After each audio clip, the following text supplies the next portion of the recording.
सभी साथियों को मेरा नमस्कार। आज मैं आपको दो पत्थरों की ऐसी कहानी बताऊंगा। इस कहानी से आपको बहुत कुछ सीखने को मिलेगा, जिसे आप अपने जीवन में अपना कर सफलता पा सकते हैं। एक बार एक प्रदेश में एक मूर्तिकार रहता था। वो मूर्तिकार पत्थरों से बहुत ही सुंदर मूर्तियां बनाया करता था। एक दिन उसने मूर्ति बनाने के लिए अच्छे पत्थरों की खोज में जंगल की ओर निकल पड़ा।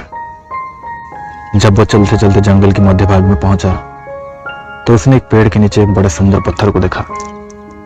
मूर्तिकार को वो पत्थर मूर्ति बनाने के लिए सही लगा।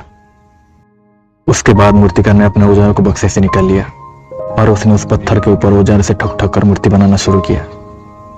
जैसे ही मूर्तिकार ने उस पत्थर पर ठोकना शुरू किया, वो पत्थर जोर जोर से चिल्लाने लगा और वो बोलने लगा, ठोकना बंद करो, मुझे बहुत ही दर्द हो रहा है। ये देखकर मूर्तिकार रुक गया और उस पत्थर से मूर्ति बनाए बिना दूसरे पत्थर की खोज में आगे निकल पड़ा।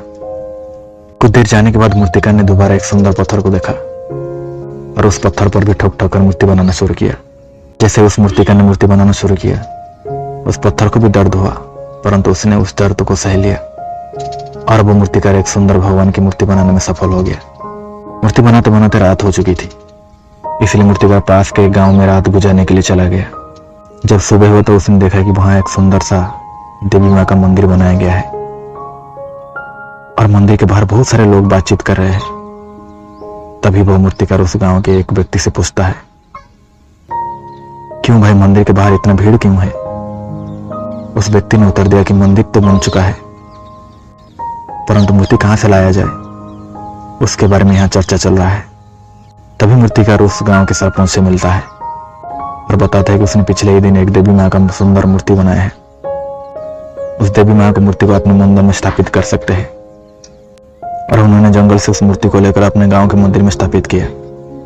सभी लोग तो बहुत खुश थे, परंतु उसी समय सरपंच के मन में एक सवाल उत्पन्न होता है कि सभी लोग पूजा करेंगे, नारियल फोड़ने के लिए भी एक पत्थर की आवश्यकता है। ये सुनते ही मूर्तिकार सरपंच को बताता है कि जंगल की दूसरी ओर पेड़ के नीचे एक और पत्थर रखा है। ये सुनने के बाद गांव वाले जंगल में गए और वहां से वो पहला पत्थर भी उठा लाए। उसी दिन से उस मंदिर में मूर्तिकार द्वारा बनाए गए देवी मां मूर्ति के रूप में पूजा होने लगी और दूसरी ओर उस पहले पत्थर पर सभी लोग पूजा के लिए लाए हुए नारियल को फोड़ने लगे। उस पत्थर को अब हर दिन नारियल फोड़ने की दर्द सहना पड़ता था। उस पत्थर ने देवी मां की मूर्ति को दुखी होकर कहा, तुम्हारी किस्मत कितनी अच्छी है कि लोग तुम्हें पूज रहे हैं और मेरे ऊपर सभी लोग नारियल फोड़ रहे हैं। तभी देवी मां वाले पत्थर की मूर्ति ने जवाब दिया, मैं भी तुम्हारे जैसे एक पत्थर ही थी, लेकिन मैंने मूर्तिकार द्वारा मूर्ति बनाते समय सभी कष्ट को सहन कर लिया और आज मैं इस जगह पर हूं। उस पहले वाले पत्थर की अपनी गलती का एहसास हुआ, पर अब बहुत देर हो चुकी थी। कहने का मतलब यही है, जीवन में सफलता पाने के लिए हमें कठोर परिश्रम की जरूरत होती है। बिना दुख कष्ट के कभी भी सफलता प्राप्त नहीं होती। याद रहे, अगर आपकी सफलता के रास्ते में मुश्किल है तो आप सही रास्ते में हैं। इसलिए कहा जाता है, नो पेन नो गेन। ये कहानी अगर अच्छी लगी, चैनल को फॉलो करो, दोस्तों के साथ शेयर जरूर करें। फिर मिलेंगे एक नए एपिसोड में। जय हिंद।